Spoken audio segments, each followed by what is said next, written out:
C'est le retour de la pause pour la seconde partie de l'émission. On continue d'évoquer le sujet dont nous parlions avant la pause. On parlait donc des relations entre Bamako et Paris, la rupture des accords de défense, le divorce est-il consommé entre les deux pays?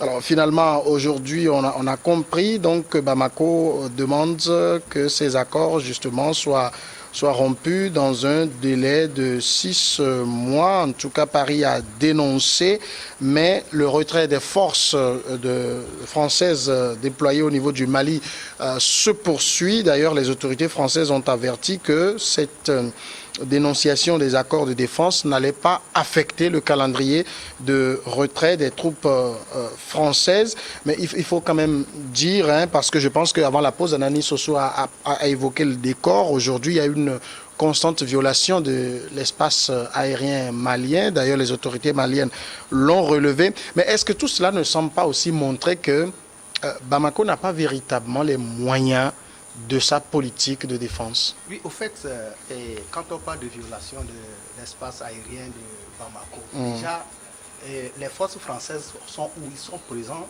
elles sont présentes à Bamako, elles sont présentes au Mali.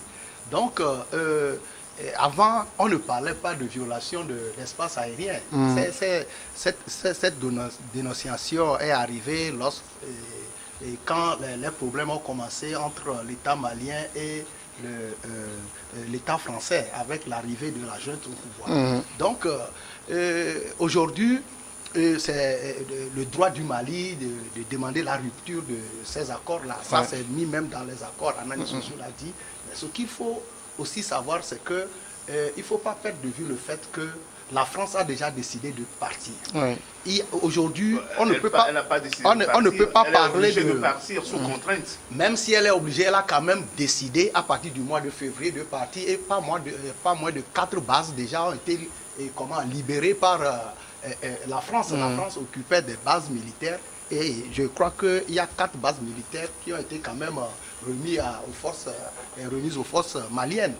Et aujourd'hui, c'est clair que la présence française n'est plus comme avant au niveau du Mali.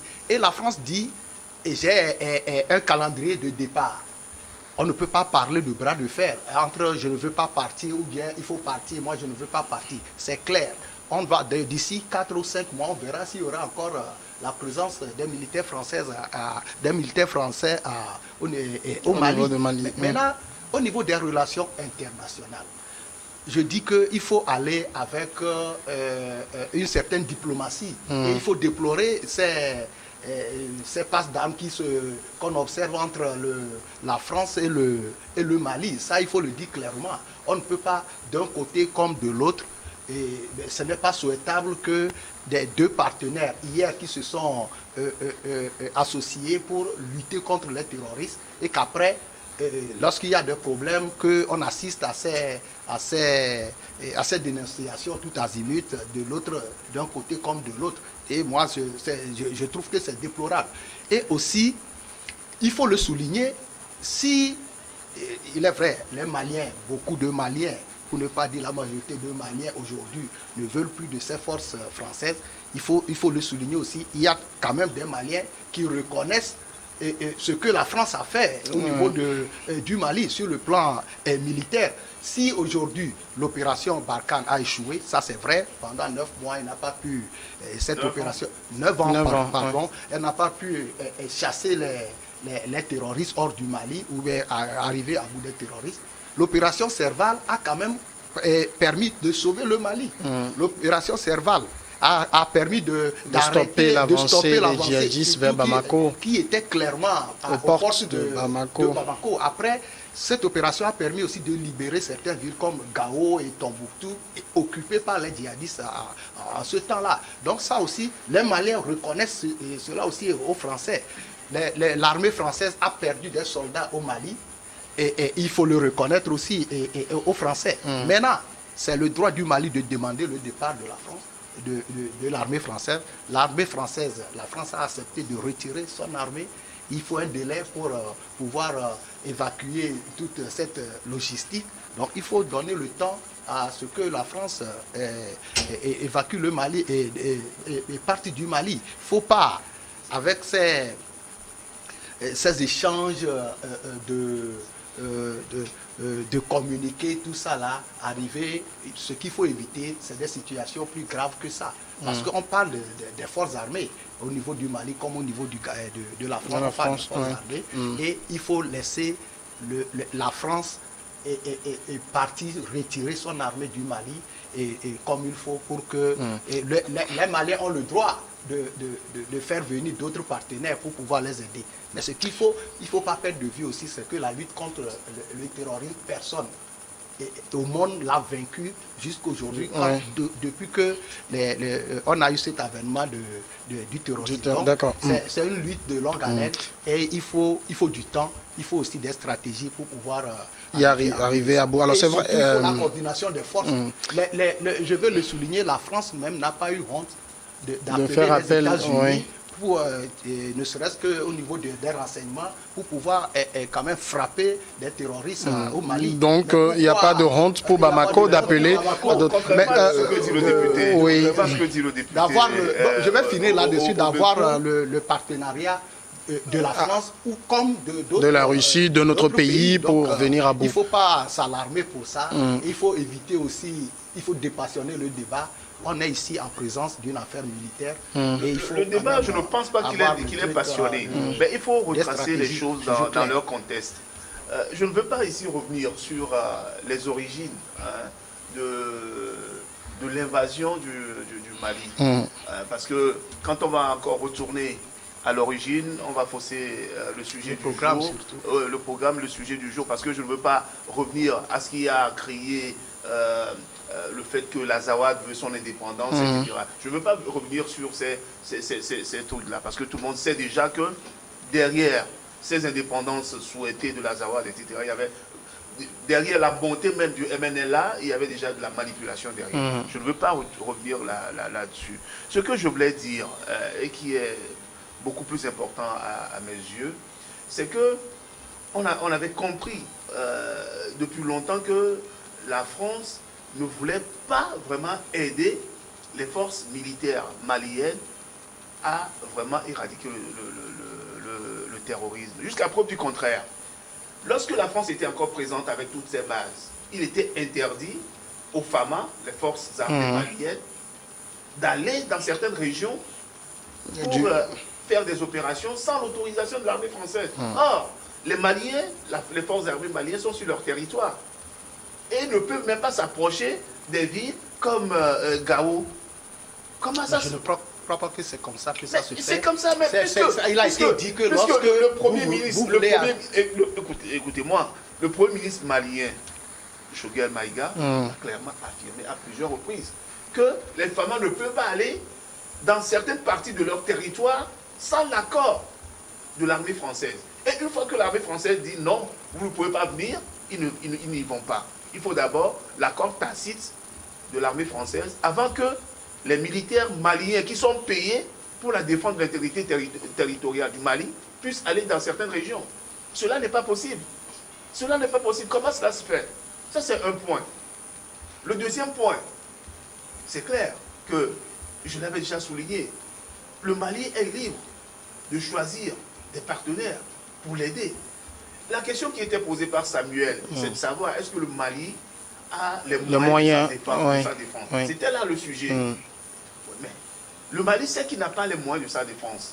C'est pour ça que, ayant remarqué l'incapacité de l'armée européenne, de l'armée française à l'aider, il a voulu se tourner vers d'autres partenaires. Vous avez vu ce qui s'est passé en Irak, en Syrie. Même les Américains, qu'est-ce qu'ils ont fait? Ils ont payé des structures privées pour aller lutter contre le terrorisme, pour aller lutter contre l'État islamique.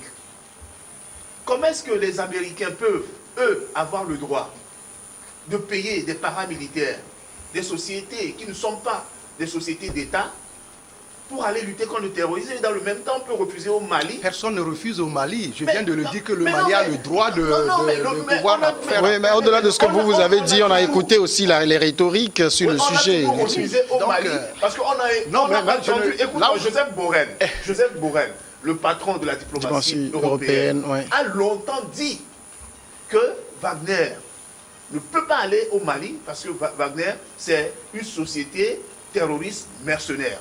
Emmanuel Macron l'a dit à plusieurs reprises. Jean-Yves Le Drian n'en parle pas. Wagner, c'est des mercenaires, il faut le dire clairement. Voilà, il ne faut pas se cacher de ça. Ce que je dis. On ne peut pas oui, mais le mercenariat aussi, ça c'est clair. Monsieur Obeko, ce que je dis ici, comment se fait-il que même la puissance militaire américaine a payé des sociétés... Des mercenaires. Il a payé des mercenaires, et c'est clair. Quand vous parlez maintenant, je vous ai laissé.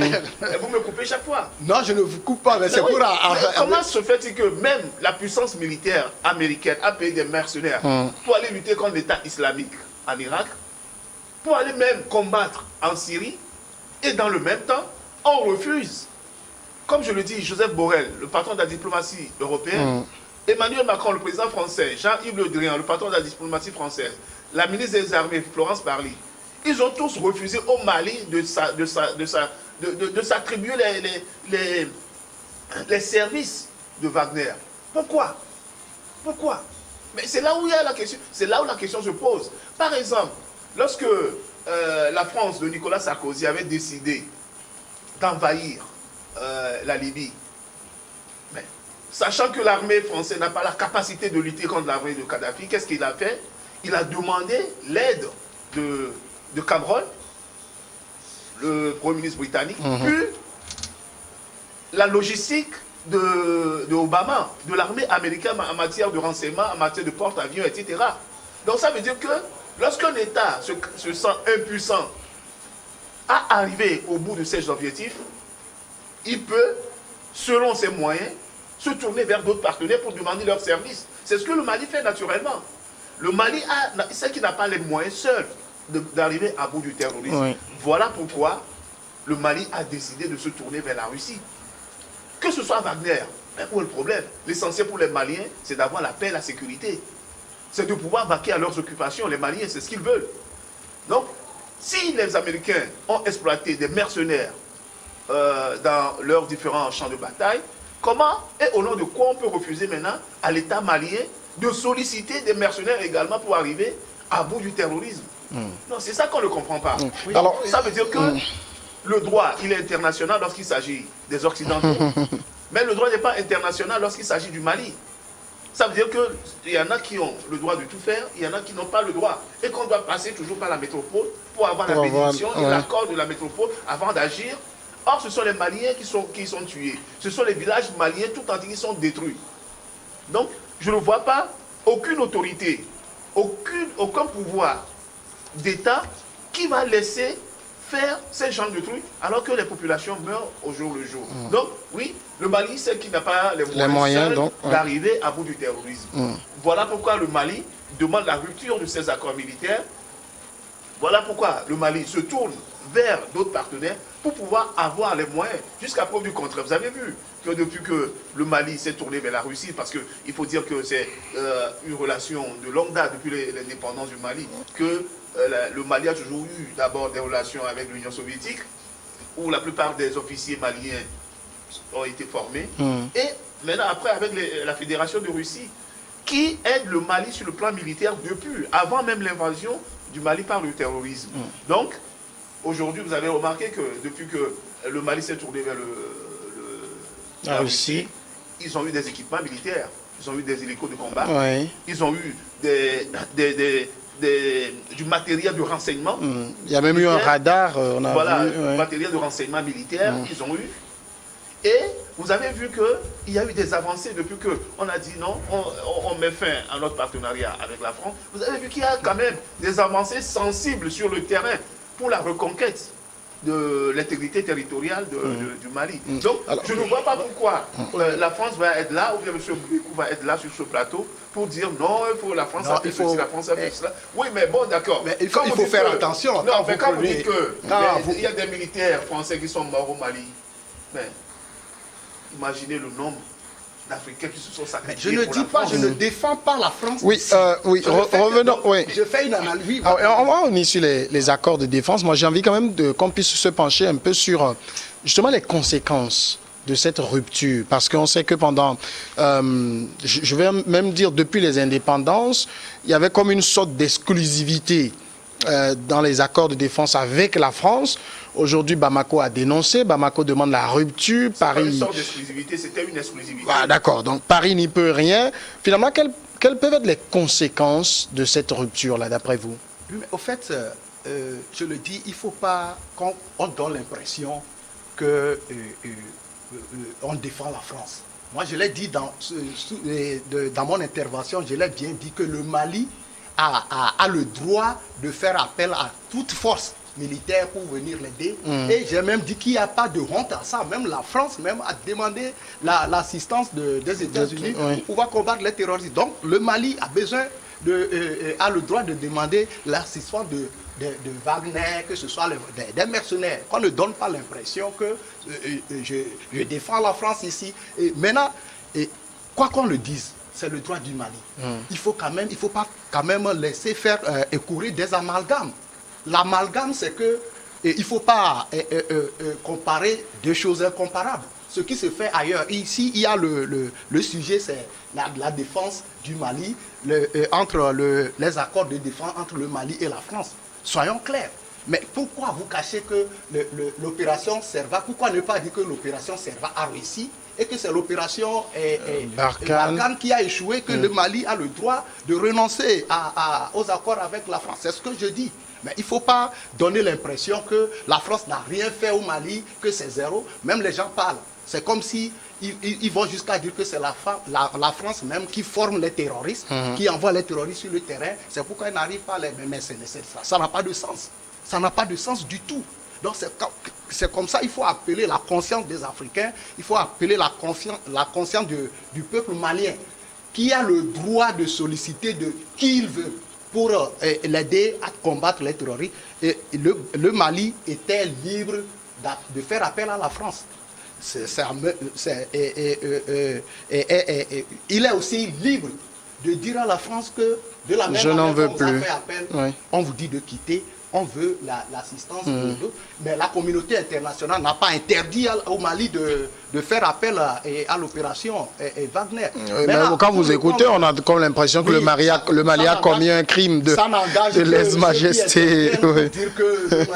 C'est leur problème. Et ça n'agit pas sur... D'accord, venons maintenant aux conséquences d'après vous. La preuve est que la société Wagner est présente au Mali et personne ne peut être contre ça. Donc la conséquence, ce qui se passe, c'est que on ne peut pas lutter contre le terrorisme à compter sur ses propres forces seules. Il faut une mutualisation. Toutes les armées du monde entier, Anani Sossou vient de le dire, que même la puissante États-Unis d'Amérique a eu recours aux mercenaires pour combattre les terroristes en Irak. Et pourquoi pas pourquoi ne pas permettre au Mali? Le Mali aussi a le droit de faire recours à qui il veut. Mais le problème maintenant, les conséquences, d'abord, en analysant la situation, il peut arriver que Wagner, avec l'assistance de Wagner ou bien le service de Wagner, que le Mali demande maintenant, on peut arriver à bout des terroristes et dans un délai bref. C'est ce que nous tous nous souhaitons. Mais au niveau international, les relations, la conséquence, c'est que les relations entre le Mali s'est dégradées. Et le partenariat au niveau international, chaque État a le droit. Les gens prônent la diversification des partenariats au niveau international. Mais aujourd'hui, à l'heure où nous parlons, le Mali et la France ne sont pas en bon terme, surtout au niveau militaire. Mais tout ce que nous souhaitons, c'est que le Mali arrive à bout des terroristes. Mais ne nous voilons pas la face. Ce n'est pas facile. Il n'a pas été facile pour les Français. Et aujourd'hui, on parle de leur échec. Il ne sera pas facile à quiconque ou bien aux autres forces aussi d'arriver à bout des terroristes. Alors, parce que les terroristes ne livrent pas une guerre conventionnelle avec les États. Ils ne sont jamais là. Ils sont jamais là. C'est asymétrique. Cette guerre-là, on va la gagner en mutualisant les efforts. Et tous les États... surtout dans le renseignement. Donc maintenant, que le Mali, il y a la nouvelle donne et que le Mali arrive à combattre efficacement et plus qu'avant les forces, les djihadistes, tant mieux. c'est tout notre souhait. Maintenant, il ne faut pas aussi perdre de vue le fait que la France aussi a fait, un travail remarquable sur le terrain. Ce qu'on dit, moi je ne parle que de ce que je vois et ce qu'on voit aussi, et ce qui est visible. Quant à ce qu'on parle, on dit derrière les portes, on dit que c'est la France même qui forme les terroristes, des fois même qui finance entre guillemets les terroristes. Je dis ça n'a pas de sens. D'accord. Donc, il faut quand même souhaiter que l'armée malienne, c'est de ça qu'il s'agit. C'est l'armée malienne qui a invité la France à venir l'aider.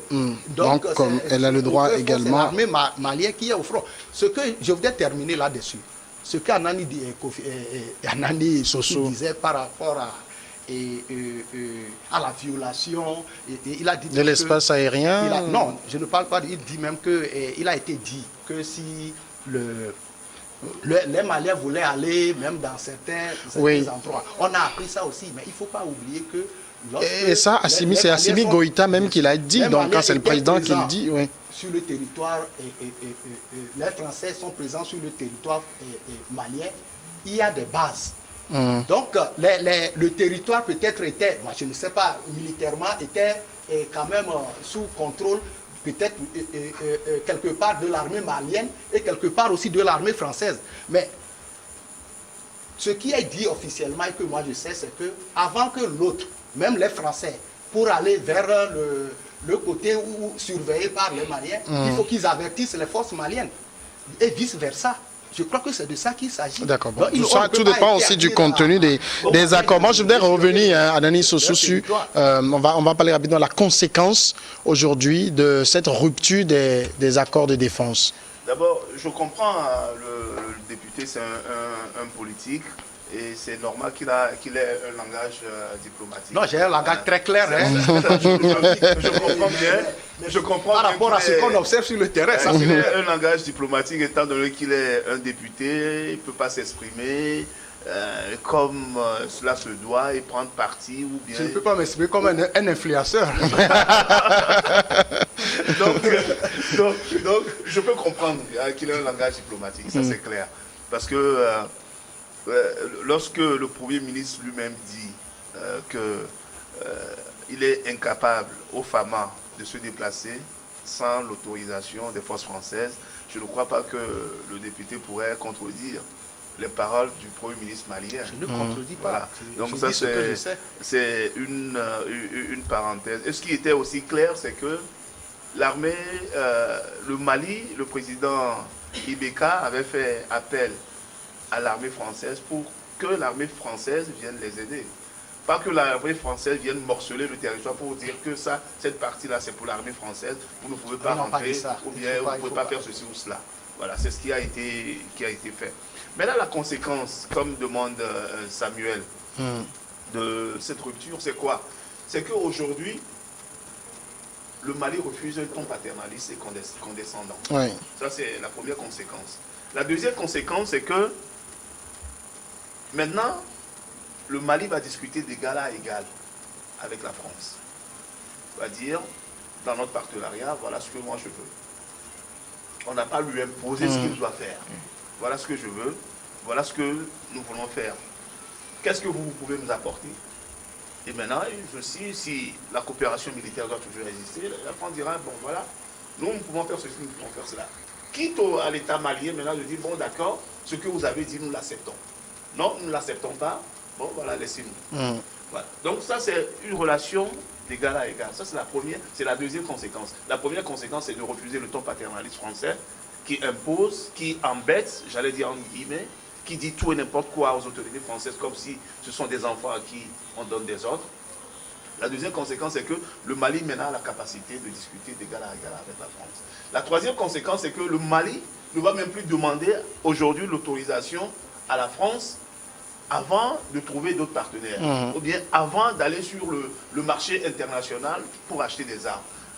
N'oubliez pas qu'aux années des indépendances, avec tous les États francophones, des accords de défense avaient été signés. Et dans ces accords de défense, il était clairement stipulé que aucune nation, indépendante soit-elle, ne peut pas aller discuter avec une force étrangère sans l'aval de la France.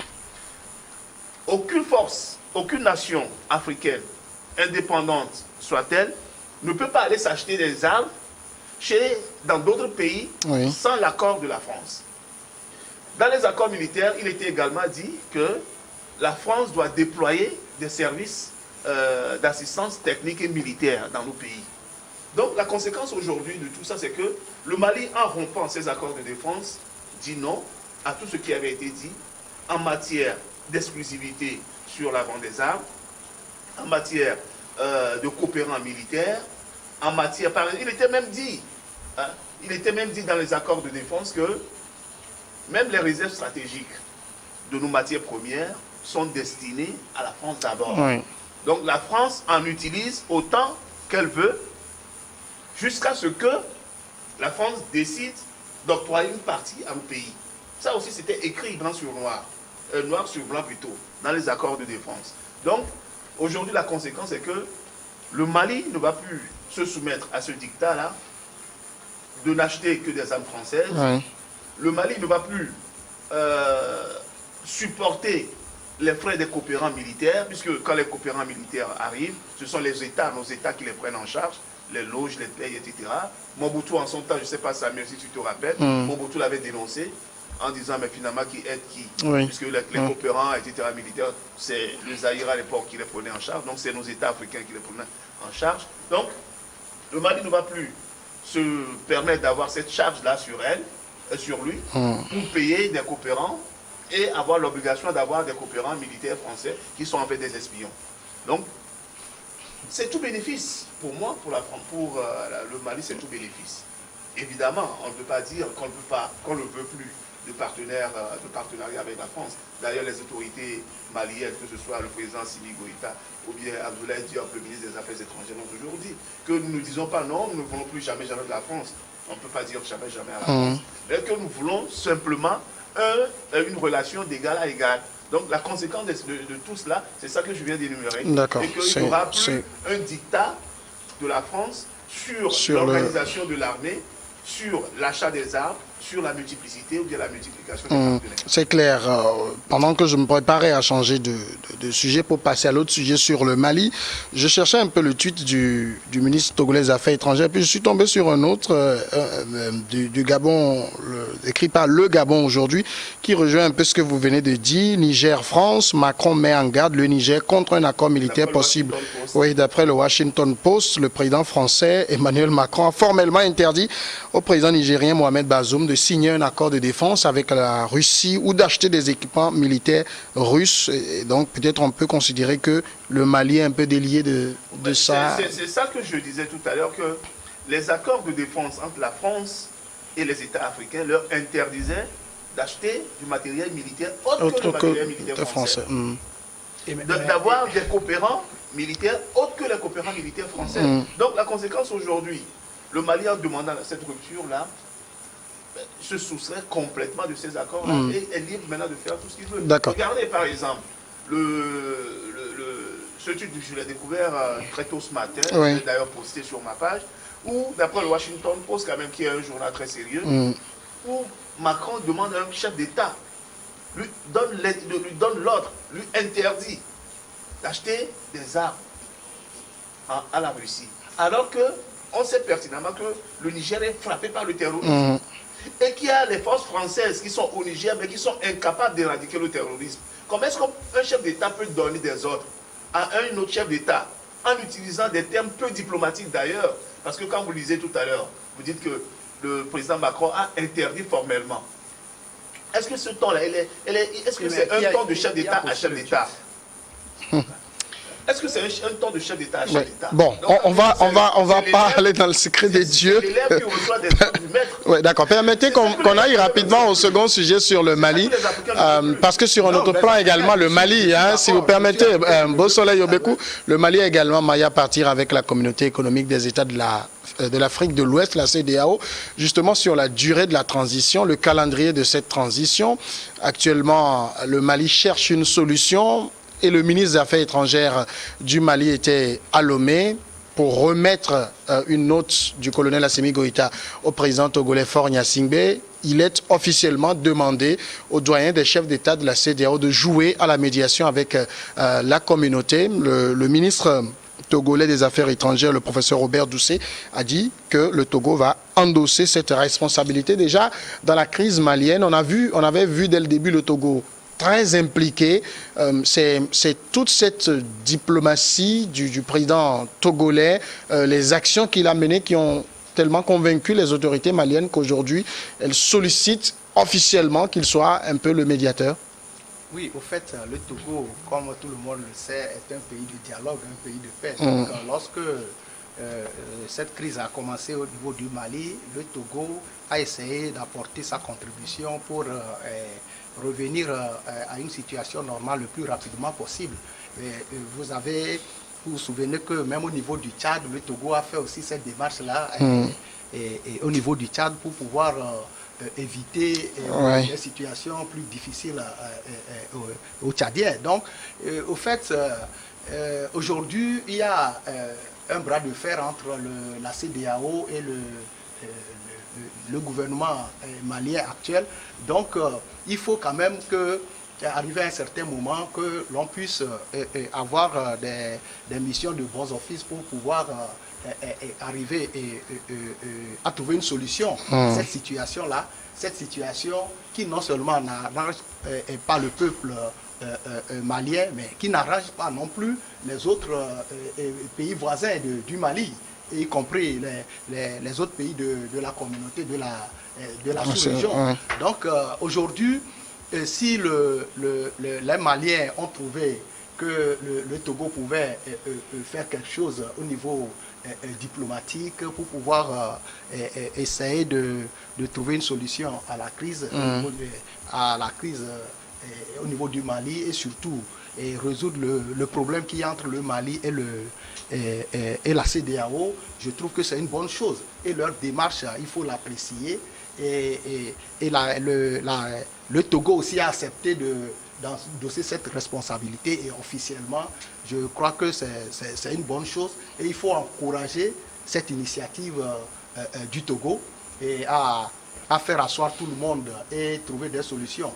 Et quoi qu'on le dise, le vin est tiré, il faut le voir. Et au niveau du Mali, on ne peut qu'aider le Mali, quel que soit ce qui se passe, à retrouver la situation normale. Et n'oublions pas qu'on parle de revenir à l'ordre constitutionnel. Et qui dit revenir à l'ordre constitutionnel par des élections. Et il faut quand même qu'un jour que cette transition-là prenne fin. Donc au niveau du Mali, on parle de 2 ans. Au niveau de la CEDEAO, on parle de 16 mois. Et je crois qu'il n'y a pas trop de différence. Il suffit d'avoir un médiateur pour pouvoir, un facilitateur, et pour pouvoir mettre les deux parties au même diapason pour pouvoir évoluer ensemble. Parce que le problème du Mali, c'est le problème de la CEDEAO. Et je crois que le Togo a bien fait. Je crois à la chance du Togo de pouvoir arriver à amener les deux parties à s'entendre. Alors ici, il est dit que si le Mali sollicite le Togo, c'est bien parce que on sait que le président de la République togolaise, il est le doyen des chefs d'État, donc on le respecte pour cela. Et il s'entend presque avec tout le monde. Moi, je voulais d'abord dire que même avant que Assimi Goïta ne fasse son deuxième coup d'État pour devenir président de la République, vice-président, déjà, il était venu chez le président Florent Gnassingbé. Et il y a 2 faits qui m'ont frappé et qui traduisent vraiment le respect que le Mali a pour le chef d'État togolais. Le premier fait, c'est que malgré l'embargo, je crois que j'ai trouvé ça sur Internet, dans un tweet, le président togolais, au retour d'un voyage, a quand même fait escale au Mali, malgré l'embargo de la CEDEAO, qui interdisait à tout avion d'atterrir au Mali.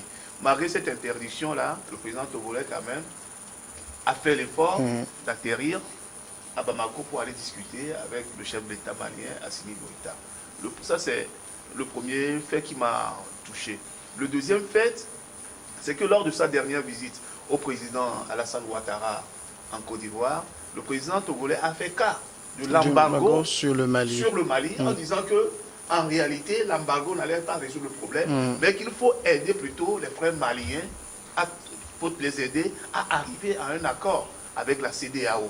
Et vous voyez, quand quelqu'un, vous avez des problèmes, j'ai un problème avec M. Obekou, et que je vois que vous me comprenez mieux, il m'est naturel d'arriver, de venir vers vous pour demander une sollicitation auprès de M. Obekou pour que le problème soit résolu. Et les Maliens ont bien fait de choisir le président Togolais parce qu'il faut le dire, il a l'écoute. Il a l'écoute facile, il comprend. Et Robert Dussé d'ailleurs, notre ministre des Affaires étrangères, a souvent été au Mali. Oui. Le nombre de fois que le président togolais s'est déplacé au Mali, ou bien que les Maliens sont venus à Lomé, le nombre de fois que le ministre des Affaires étrangères du Togo a été au Mali, aucun État de la sous-région n'a fait ce pas-là vers le Mali. Donc naturellement, oui, le président togolais, il a l'écoute facile. Et vous connaissez la puissance de M. Alassane Ouattara dans la sous-région ouest africaine, surtout en matière de sanctions contre le Mali. Et pourtant, il a eu le courage d'aller quand même à Abidjan pour lui dire que non, il faut plutôt aider le Mali et arriver à trouver un compromis avec l'État malien pour que le processus électoral qui va déboucher sur un régime constitutionnel soit enclenché. Donc, aujourd'hui, le Togo qui endosse cette responsabilité, c'est tout un honneur pour nous. Pour le Togo, c'est une fierté. Ça veut dire que le Togo demeure, quoi qu'on dise, un pays de dialogue. Rappelez-vous, au temps des Yadema, il a été dans tous les conflits, du Biafra jusqu'au Tchad. Et tous les conflits, vous avez vu même en Côte d'Ivoire, en 2000, en 2002, le Togo était devenu la capitale ivoirienne. Je ne sais pas si vous vous rappelez, avec Guillaume Soro qui avait élu domicile à l'hôtel de février, carrément, pour essayer de régler les problèmes ivoiriens. Donc déjà du temps des Yadema, le Togo a toujours montré sa bonne volonté à créer une harmonie et un dialogue fécond entre les nations de la CEDEAO. Et son fils, le président Faure, il a hérité de ça, on peut dire. Il a hérité et puis se mettre dans le même sillage que son père pour régler les problèmes. D'accord. Et il ne reste pas beaucoup de temps. N'oubliez surtout pas que les sanctions contre la CEDEAO ne pénalisent pas que le Mali. Ça pénalise beaucoup plus, par exemple, le Sénégal. Dans l'économie, une partie quand même de l'économie dépend du Mali. La Côte d'Ivoire, par exemple, dont une partie de l'économie dépend du Mali. Parce qu'il ne faut pas oublier que le bétail qui dessert le marché ivoirien vient du Mali. Il ne faut pas oublier que le Sénégal est tributaire du Mali par rapport à son port, qui va convoyer toutes les marchandises. Et ce sont des milliards qui sont perdus comme ça. Et ça aussi pénalise le Togo, étant donné que nous avons un port en eau profonde qui permet au Mali d'être désenclavé à partir de ces importations. Alors, c'est un problème et je crois que le président Faure a bien fait d'accepter cette médiation-là pour qu'on arrive à trouver rapidement un Alors, il ne nous reste plus beaucoup de temps. Juste une dernière question. Quelles sont les chances de réussite de Faure Gnassingbé? Oui, les chances de réussite, c'est que ce n'est pas la première fois que le Togo s'engage. Et encore à sa tête, le président Faure Gnassingbé s'engage dans ses missions de dialogue pour amener les pays, des protagonistes à s'entendre. Donc le Togo a beaucoup de chance parce que le président Faure Gnassingbé a le contact facile avec tous les pays, tous les présidents de la sous-région et aussi il est engagé sur la voie des compromis. Au lieu de sanctions et tout dru, il faut aussi des compromis. Parce que n'oublions pas, la CEDEAO aussi est dans son rôle. Elle joue son rôle et le Mali aussi a besoin d'avancer. Donc, en ce moment, comme les deux parties ont confiance au président Faure, je crois que la chance aussi se trouve à ce niveau-là. D'accord, d'accord. Les Maliens ont confiance au président Faure et la CEDEAO a confiance. Alors, qu'est-ce qui sera plus lui permettre de réussir? Qu'est-ce qui sera très difficile pour lui? Parce que le président Faure doit devoir batailler avec les deux ados. Vous avez ado du Ghana. Il s'est dit même entre-temps que par rapport à la situation malienne, le président ghanéen n'était pas très d'accord avec la posture du président Faure Gnassingbé. Vous avez aussi le puissant ado de la Côte d'Ivoire. Donc, c'est plus vers eux qu'il doit pouvoir, c'est ceux-là qu'il doit pouvoir convaincre. Le plus difficile pour le président Faure Gnassingbé sera effectivement la CEDEAO. Et effectivement, l'intransigeance du président en exercice de la CEDEAO, en l'occurrence John... Sanouata, non, Ado, Nana Akufo-Addo. Voilà, Nana Akufo-Addo. Ado, effectivement, le président de la CEDEAO, qui ne veut pas de compromis, mais veut imposer au Mali la vision. Ce que le président Faure peut avoir comme argument, c'est que la CEDEAO doit être d'abord la CEDEAO des peuples et qu'il faut écouter les peuples. Vous avez vu aujourd'hui que les Maliens sont contre la CEDEAO. C'est un argument de poids que le président Faure peut mettre dans la balance pour convaincre le président Ado, Nana Akufo-Addo du Ghana, à écouter la voix des Maliens plutôt que la voix des institutions. Parce que ce ne sont pas les institutions qui font la CEDEAO, mais ce sont les peuples qui font la CEDEAO. Les institutions, c'est la représentation, mais ce sont les peuples qui font la CEDEAO. Pour l'autre Ado de la Côte d'Ivoire, je crois que ça va être facile, étant donné que, bien avant que le Mali ne charge le président Faure comme médiateur, le président Faure avait déjà soulevé cette question-là lors de sa dernière visite chez Alassane Ouattara. Et la réponse de Alassane Ouattara a été claire. Il a dit, ouais, nous avons écouté. Et même il a dit qu'il faut avancer vers des solutions pour l'ensemble de la communauté, de notre communauté ouest-africaine. Donc déjà, à ce niveau-là, le pas a déjà été franchi. Maintenant, il faut trouver des compromis nécessaires pour qu'on laisse les autorités maliennes disposer de l'ensemble du territoire afin de mettre le processus, d'enclencher le processus électoral, parce que c'est un processus qui ne se fait pas comme ça, sur un territoire morcelé, où il y a les djihadistes qui sévissent. Il faut d'abord trouver la paix nécessaire avant de parler des élections. Je crois dans ce cas-là que ce sera beaucoup plus facile au président Faure Gnassingbé de convaincre ses pairs, d'abord en utilisant l'arme économique qui pénalise plutôt toute la sous-région, et en plus faire savoir que la CEDEAO appartient d'abord à un peuple et qu'il faut les écouter. Est-ce que vous ne voyez pas qu'il y a une autre difficulté supplémentaire pour la mission de Faure Gnassingbé, en ce que dans la situation malienne, on sait que la France est en embuscade? Oui, au fait, tout le monde, même la communauté internationale, a intérêt à ce que ce dialogue-là réussisse, parce qu'on ne peut pas être dans le statu quo. Ça n'arrange personne. Donc, au fait, il y a aussi un élément que le président Faure peut utiliser pour convaincre ses pairs, c'est parce que les djihadistes vont de plus en plus, ils se déplacent vers la côte. Et pas plus tard qu'hier, je crois, ou avant-hier, les chefs d'état-major des pays de la sous-région se sont retrouvés au Ghana et ont évoqué ça. Donc ça aussi, ça fait partie des arguments qu'ils ont déjà frappé par deux fois. Même au Togo, on a déjà frappé au nord du Togo. Donc ils ont failli frapper. On a intérêt à trouver une solution au problème malien pour pouvoir aussi se tourner résolument vers la lutte contre les djihadistes en coordonnant les efforts des États. Donc ça aussi, ça peut peser dans la balance. Mais je crois aujourd'hui que les chefs d'État africains, surtout en Afrique de l'Ouest, doivent surfer sur cette vague-là de la jeunesse africaine qui veut s'autodéterminer par rapport à la France. Donc ils doivent surfer sur cette vague-là pour dire non, nous écoutons le peuple qui veulent que les Africains eux-mêmes résolvent leurs problèmes, au lieu que la France soit toujours en embuscade pour dicter ses lois. Donc c'est un argument de poids. Je sais que évidemment le président Faure ne va pas évoquer ça comme cela, mais c'est un argument de poids qui peut permettre d'aller vers un dialogue fécond entre la CEDEAO et... Alors, mais dans ce dialogue, c'est bien de charger le président Faure Gnassingbé, mais est-ce qu'aujourd'hui, le Mali aussi, vous pensez qu'ils sont prêts à encore lâcher un peu du lest? Mais le Mali avait dit notre transition devrait durer entre 6 mois et 5 ans. Et puis finalement, les gens les ont accusés qu'ils ont dit 5 ans, finalement ils ont dit 2 ans. 2 ans. Vous avez vu, le jusqu'au-boutisme, ça ne permet pas d'arriver à un compromis. Ça radicalise plutôt. Vous avez vu par exemple au niveau de la Guinée, la CEDEAO en voulant imposer, les Guinéens ont dit quoi? Que non, notre transition, ça va durer combien d'années? Non, les Burkinabés ont dit mais c'est 3 ans. 3 ans, oui. Donc c'est le jusqu'au-boutisme, ça radicalise les positions. Donc le Mali aujourd'hui a fait beaucoup de compromis, jusqu'à charger un médiateur.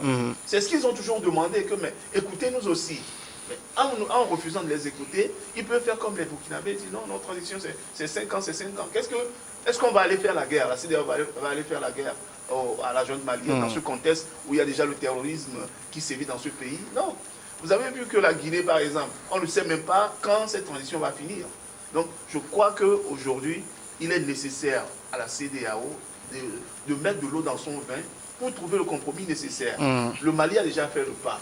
Et je crois que, comme la question que tu es en train de poser, le Mali est déjà disposé à accepter la voix de l'autre pour pouvoir ajuster ce qu'il est en train déjà de faire. Donc, pour le Mali, je ne crois pas qu'ils vont être encore aussi récalcitrants à s'arc-bouter sur leur position, mais ils vont aller vers un compromis, sinon ils ne viendraient pas trouver le président congolais pour servir de médiateur dans cette crise-là. Bonne chance à Fort Gnassingbé sur cette situation. Merci beaucoup Anani Soso d'être passé. Merci, je voulais profiter pour souhaiter un bon anniversaire à un petit frère. Ouais. C'est aujourd'hui. Alors c'est hier plutôt, mais comme j'ai cette occasion, je voulais dire à Credo Tété bon anniversaire, que le grand frère ne t'oublie pas. Oui, justement, Credo Tété, bon anniversaire. Également, ici à LCF, il y a une de nos techniciennes, Rebecca, qui fête son anniversaire, qui a fêté, c'était hier, vendredi, son anniversaire. Joyeux anniversaire à Rebecca. Merci, Beau Soleil Obekou, d'être passé. Merci pour l'invitation. Ça a été un plaisir de discuter et de débattre avec mon frère Anani Soso. Ça n'a jamais été facile. Allez, merci à tous, merci à toute la partie technique qui a accompagné cette émission. On se retrouve samedi prochain.